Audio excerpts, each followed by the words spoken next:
বিসমিল্লাহির রহমানির রহিম। আমি আব্দুল্লাহ সোহায়েল।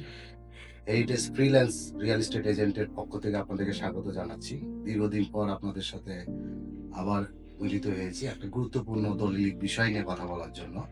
আমার আজকের বিষয়টা হচ্ছে বায়না রেজিস্ট্রি দলিল। আমরা যখন জমি বা বিশেষ করে কোনো জমি কিনতে যাই, তার আগে আমরা ওই জমিটার একটা বায়না রেজিস্ট্রি করি। তো দাতা এবং গ্রহীতা অনেক সময় দেখা যায় যে বায়না দলিলে বিক্রয় মূল্য একটু কম দেখায়। মৌজা রেট অনুযায়ী বা মানে একটু নিজেদের সুবিধার জন্য একটু কম দেখায়। একটা ডিউরেশন পিরিয়ড থাকে। সেই পিরিয়ডের মধ্যে যদি দাতা গ্রহীতাকে সাবকবলা করে না দেয়, সেক্ষেত্রে গ্রহীতা কি অবলম্বন করতে পারে সে বিষয়ে অনেকে সচেতন না। এ বিষয়ে একটু সচেতনতা করার জন্য আমি আজকে আপনাদের সামনে উপস্থিত হয়েছি। ধরুন একটা ৫ কাঠা জমি আপনি বায়না রেজিস্ট্রি করলেন একটি নির্দিষ্ট মূল্যে। এখন দেখা যাচ্ছে যে দাতা আপনাকে ওই জমিটি দিতে চাচ্ছে না। হয়তো সে আরেকজন কাস্টমার পেয়েছে।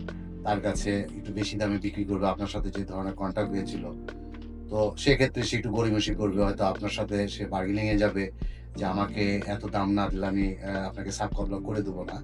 সেক্ষেত্রে গ্রহীতার পক্ষে আইনগত বিধান হলো, বায়না দলিলে যে ডিউরেশন পিরিয়ড আছে ধরেন ৬ মাস, ১ বছর অথবা ২ বছরের মধ্যে সংক্ষিপ্ত সময়ের মধ্যে যদি দাতা গ্রহীতাকে সাবকবলা দলিল করে না দেয়, তাহলে সে আদালতের মাধ্যমে সাবকবলা দলিল করে নিতে পারে। এই বিধানটি কি রয়েছে।